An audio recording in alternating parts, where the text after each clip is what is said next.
All right, so we're going to start today with Bitcoin. We had a good day today. We can see that we had rallied on the 1 hour strategy that I've pointed out. Let's see, we would have entered here, right here, and we would have still been in it. So this would have been our entry right here. So let's see. Let's do this. Price range we would have entered on the second one. We could have waited one, and right now we would be up, 6%. That's almost 7%. Not a large return, but we had some sell pressure, and then we broke out. So looking at this, okay, so there was something I wanted to know, and I looked at the chart. So I do talk about cup and handles and and inverted head and shoulders. So if I wanted to do just a simple cup and handle on this chart right here, I would have done it this way. Here, right here. Let's make this green, right? Because that means, I want the fill to be green as well. So green for, potential upward price movement. Somewhere around here for this handle part right here. And then, so that's the cup and handle. But then you could have actually drawn the inverted head and shoulders right here, right? So that's what that is, right? Inverted head and shoulders. But the cup and handle pattern, I like to use it. I actually haven't ran, any back testing as far as in Bitcoin or just in general in other assets, what is more successful. There might be data out there, but I know that they both work. So here is the target. I would say I always draw these as the initial target. So initial target was right around 35,869. Where did we get? We got to 36,730. So now we have this breakout. So that's the target right there. 36, say 36.5, 36.6, somewhere between 36.5 and 36.7 is the target for this inverted head and shoulders or this cup and handle pattern. All right, so that's that. I can go ahead and I'll keep this, but I'm gonna hide it. I don't need it right now. So that's what we're looking at. We're looking at let me just leave it. Okay, so we're looking at a price target of 36.5, 36.7. We had a 9 here. We retested it, and then we've 1 to 4 candle correction. Well, here's the 9, 1 to 4 candle correction, back up, the 6 consolidation, and then we're going back up. Let's look at the 4 hour. 4 hours on a 6. The hourly is on a 7 count. I mean, the daily is on a 7. Yeah, this is why I wanted to hide it.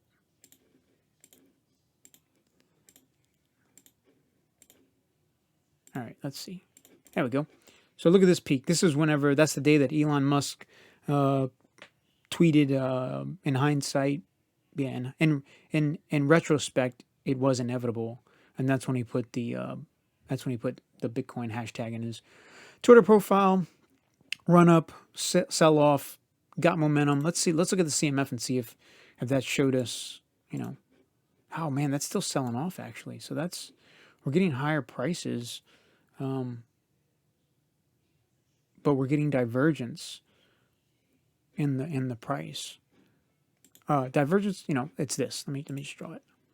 So here, that's bearish divergence. So our indicator is going down while our price is going up. Let's see what it looks like on the weekly. Weekly is just flat. I'm not going to read too much into this at all. On the 4 hour, it's going up with the trend. If anything, we're forming another cup and handle pattern, right? So we can get this. Something kind of, it's not perfect. Maybe something like this. right? So if we get, our target was 36.5. Oh, this would bring us much higher. This would bring us almost to 37.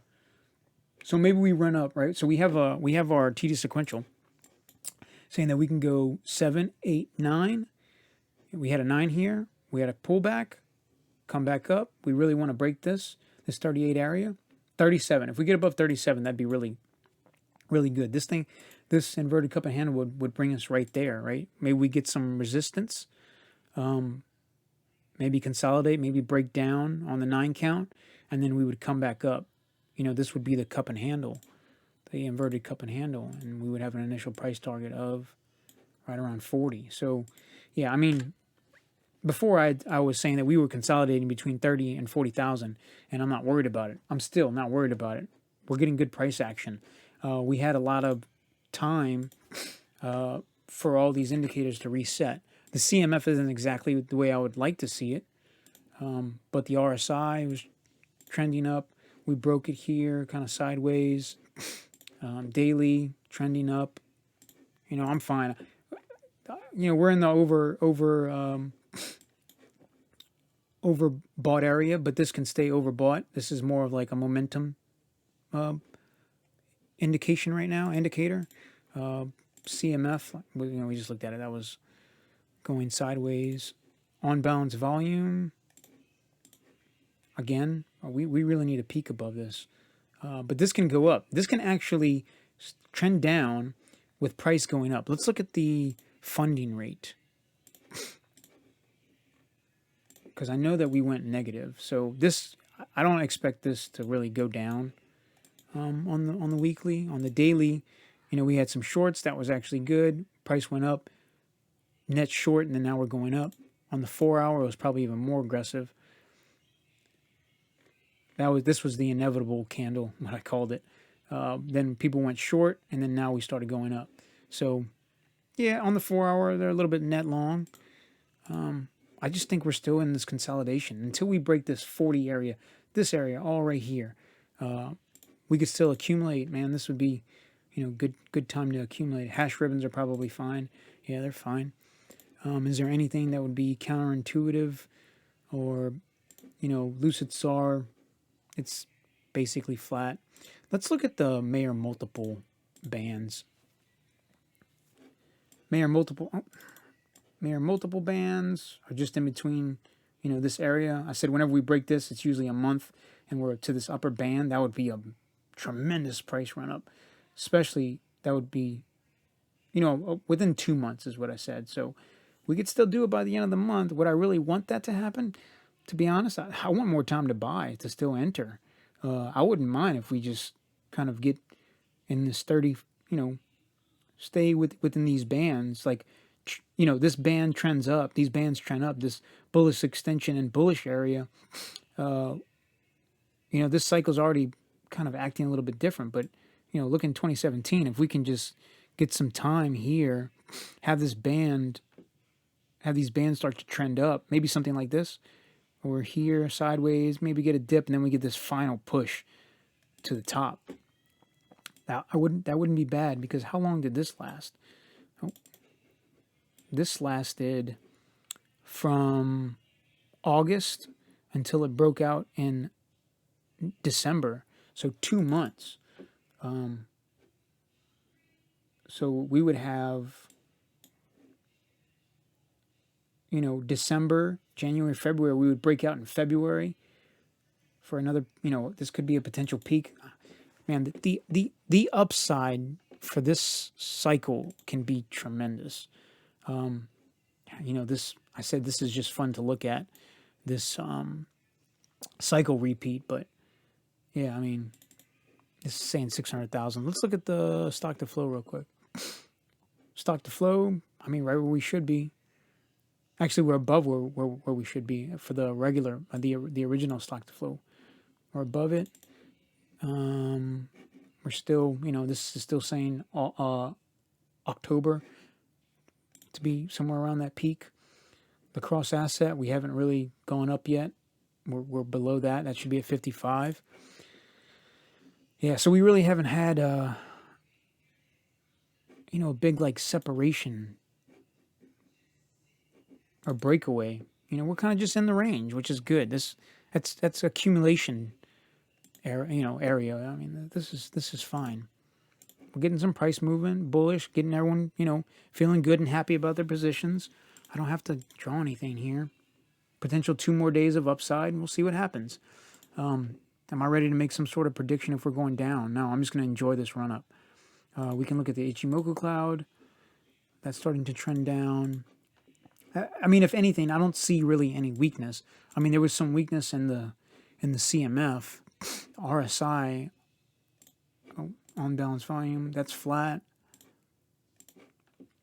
I mean, it's trending up. If we can break this area here, this 25, or say 250, 256 for the on balance volume value. Whenever we get to this area, we could go up to 40K again. I don't see anything. It's just the CMF that's showing some divergence, but I'm not going to read too much into that. That's one indicator. I mean, we can look at it back in 2017 and see what it looked like.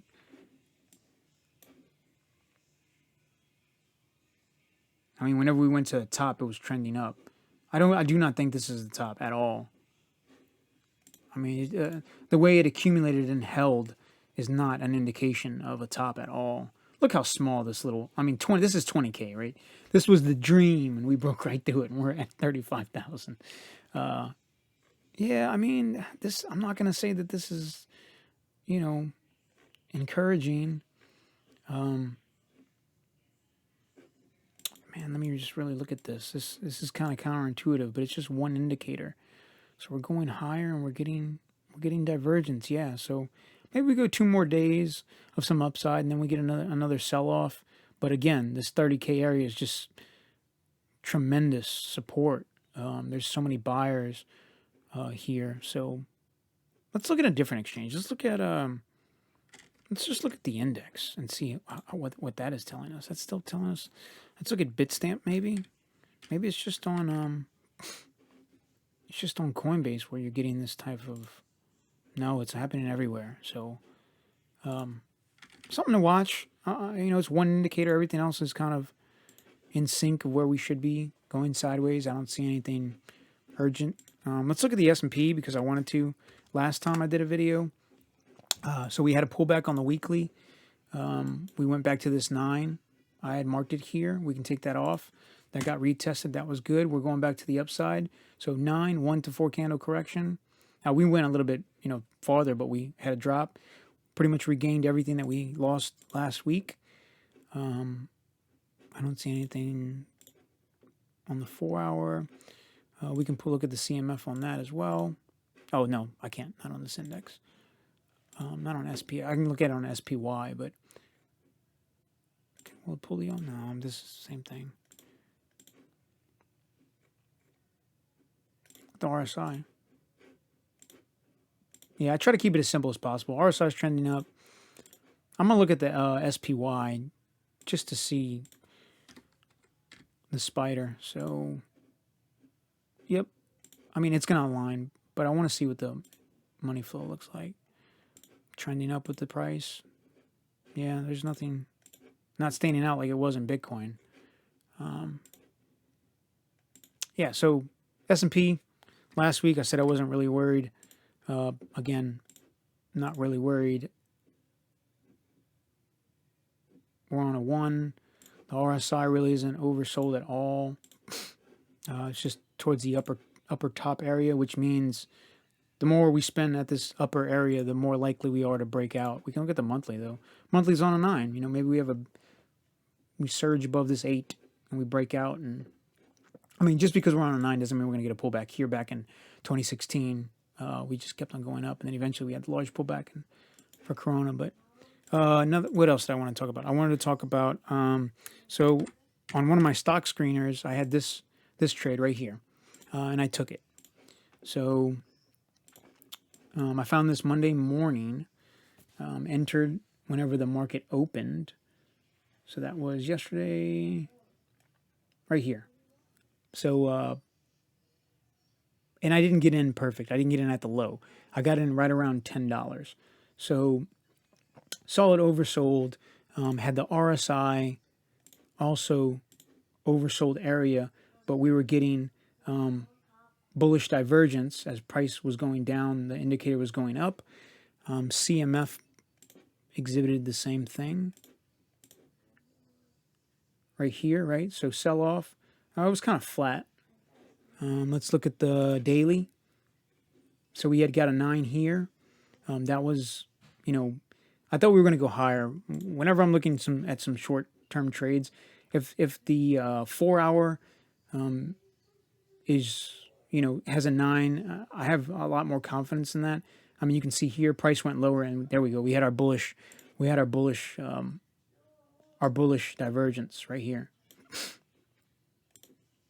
kind of right here. Not perfect, but right there. See, so that's the indication we're getting buying. The RSI is in the oversold area. We had a 9, kind of everything lined up. We can look at on balance volume as well. Let's see, on balance volume here. Yep, so on balance volume, as we went lower, started to tick up a little bit, and then it went up and exploded. So, yeah, so entered around 10. The target was initially 10.59. Exited at that area. So, where's 10? Right here. 5-6%. Sometimes trades are, that way. You size your position based on what your target is.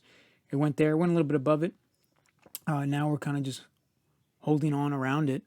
I'm not going to go in this long term, only because these moving averages are starting to trend down. I think that was just a little spike due to the sell-off. What else? So I want to go over TLRY because that's doing amazing. We had a breakout finally, past couple of weeks. I'll just show it on the daily. Past couple of days. I shouldn't say weeks. Past couple of days, starting here. We had the bounce. So 9, 1 to 4 candle correction approximately. We got a 1, and then price here tried to go above the 9. It didn't. It sold off. It had a bunch of sellers. Here, the next day, tried to do the same thing. Didn't do it.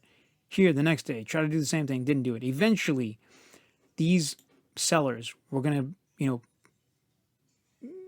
I'm not going to say they were going to get overwhelmed, but they're going to get pushed out eventually. We can look at the Ichimoku. It's probably easier to see. No, I'm not going to force anything there. Let's see.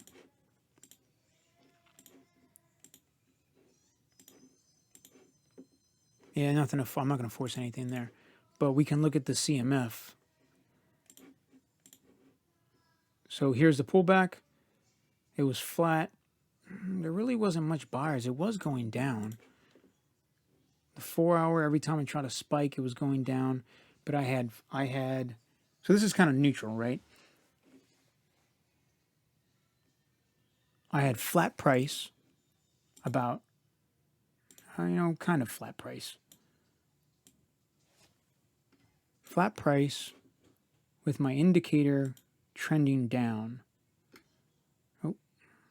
Trending down. So if I'm looking at this, I have flat price with my indicator trending down. That type of divergence would be, let me think about this so I don't get it wrong. That's bearish. That is bearish. That would be flat price with a indicator trending down, but this is underneath. Yeah, this is, you would actually draw this above, right here. That's where you would draw it. And then it would have to be, this would have to be here. And it was trending down. This isn't a strong trend. Again, you don't ever really want to, yeah, no, that is definitely flat price with a trending down indicator, which is bearish divergence. So that was bearish, but man, sometimes, let's look at the CMF. Let's look at the on balance volume. Yeah, so there you go. On balance volume started to accumulate. Even though the CMF said that the net flow of cash was out, the volume started increasing, and then eventually we broke out of this today.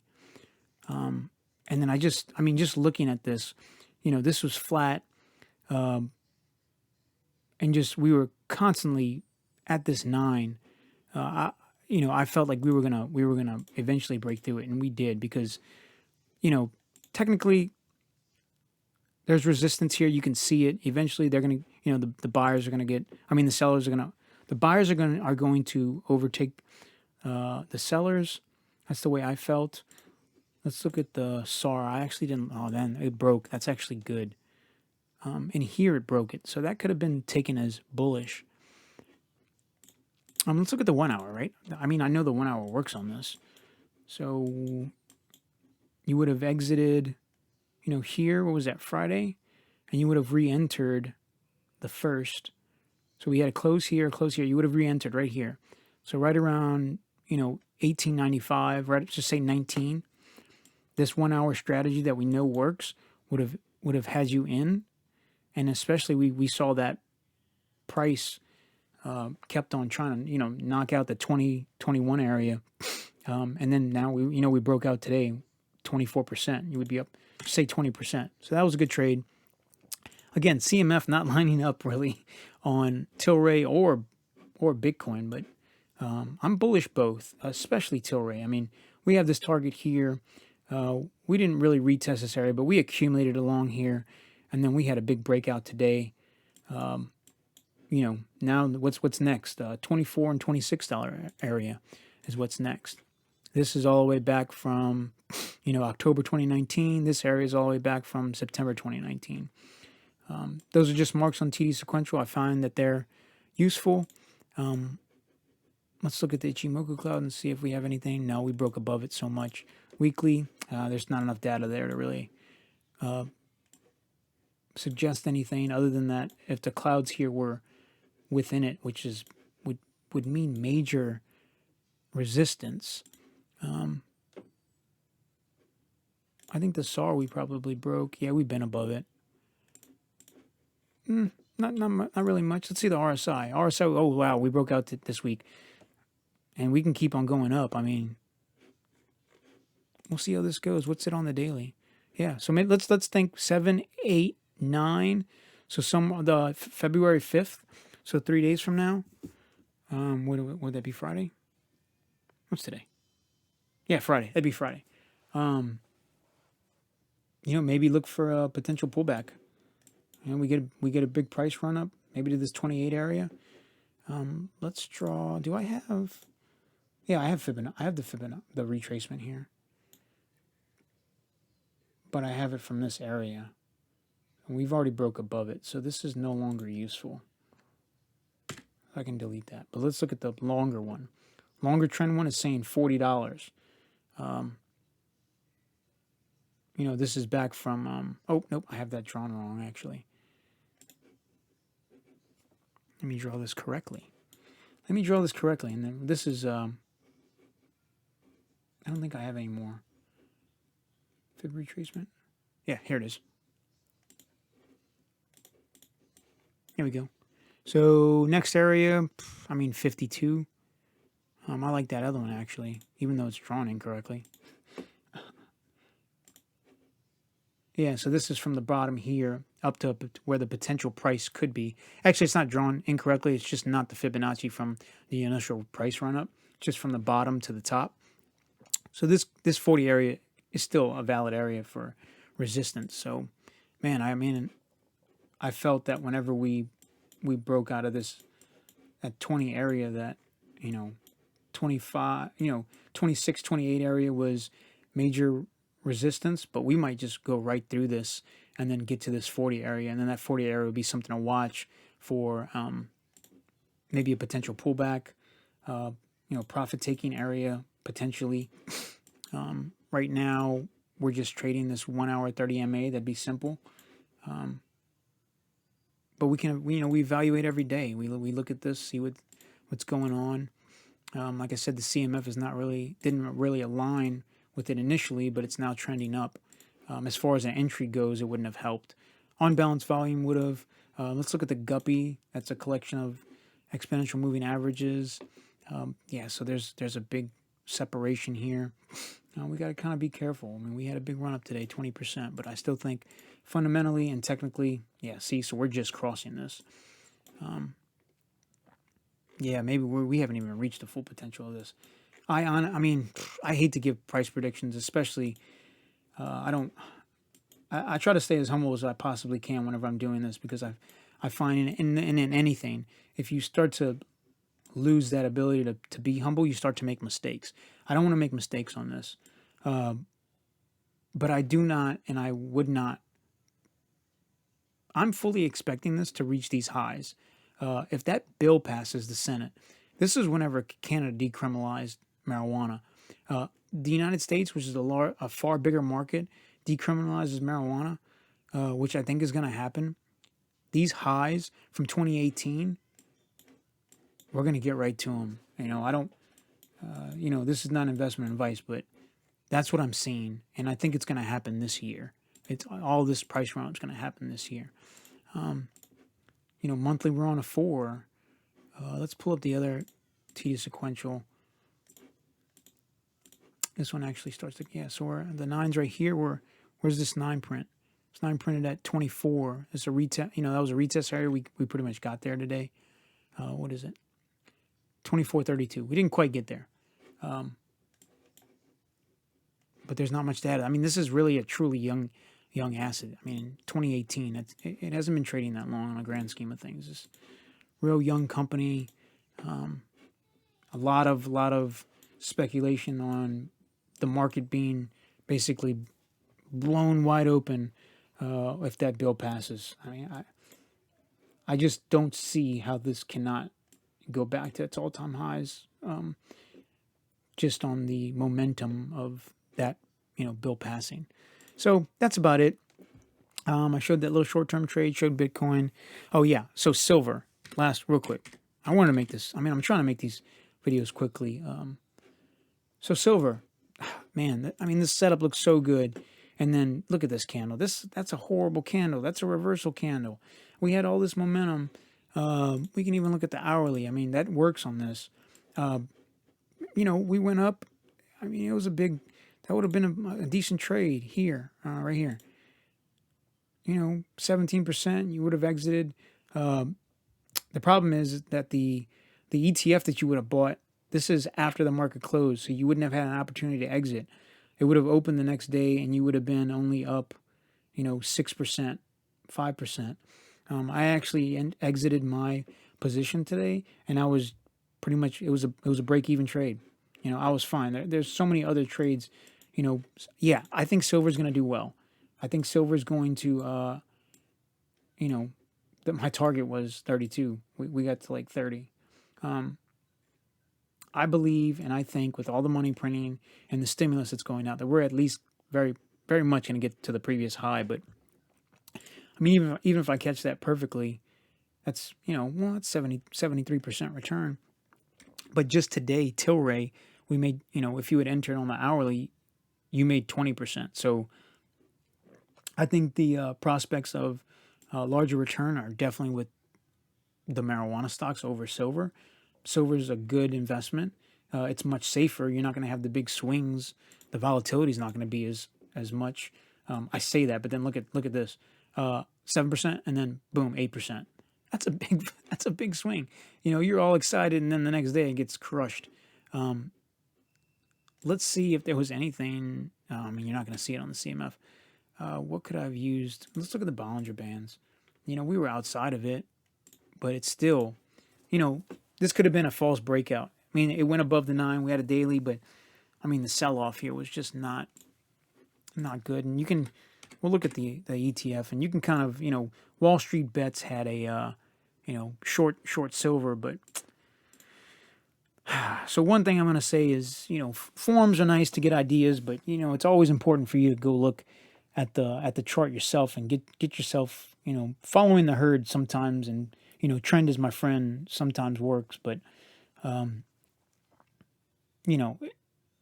would say 85 to 90% of the time, if you hear about a stock and it's, people like making so much money on it, uh, the majority of the returns are probably already had. Maybe there's a little bit left in it, but you're most likely late.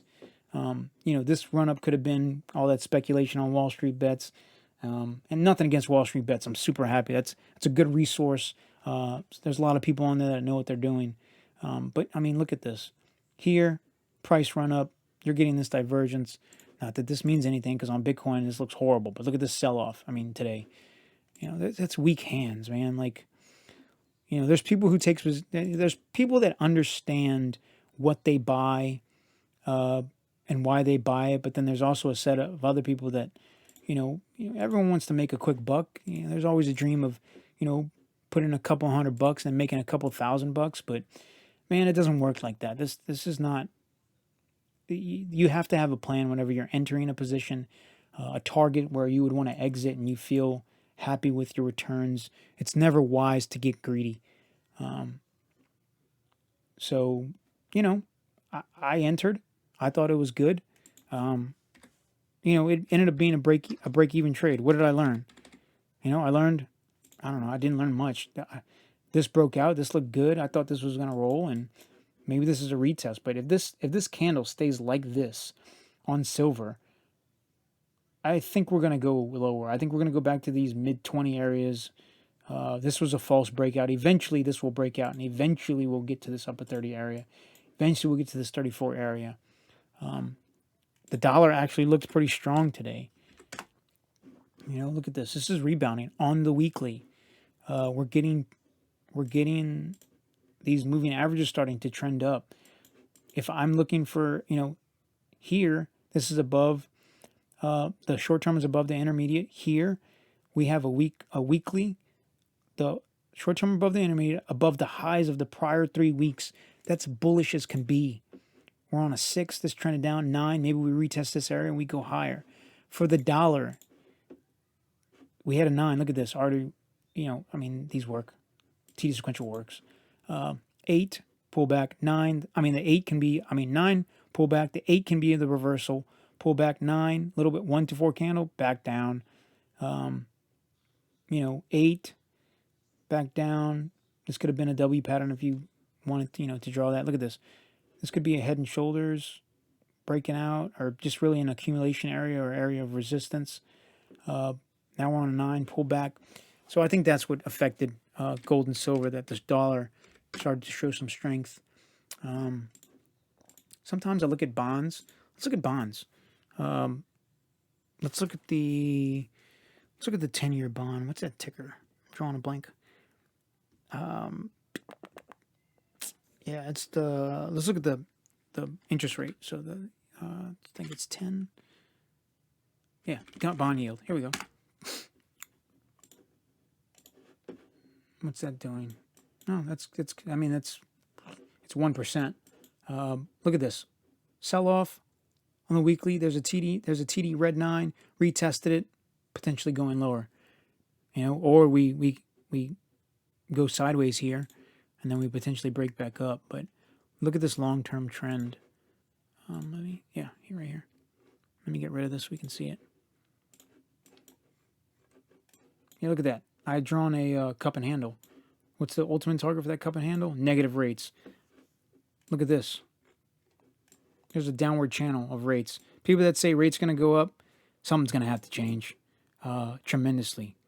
Because right now it's saying we're going negative rates. And there's a lot of people in the bond market and that know way more macroeconomics than I do, that feel that we're going to get negative rates. So that means more money printing, good for Bitcoin. Technically should be good for gold, but gold's not performing. Gold and silver are not performing. What else can we look at? I think that's it. Ford, I'm going through a bunch of these. We had a breakout. We could potentially, the target was 15. I went over that. It was, do I still have that? Yeah, right there. 1425, somewhere around there. Actually, the breakout was right here. Yeah, 14 maybe. So about 40% return. That could hold. Trending, that's a daily. Trending up. All right, so I think this is getting a little long-winded. Any suggestions, leave them in the comments. Any comments, leave them in the comments. Thanks for watching.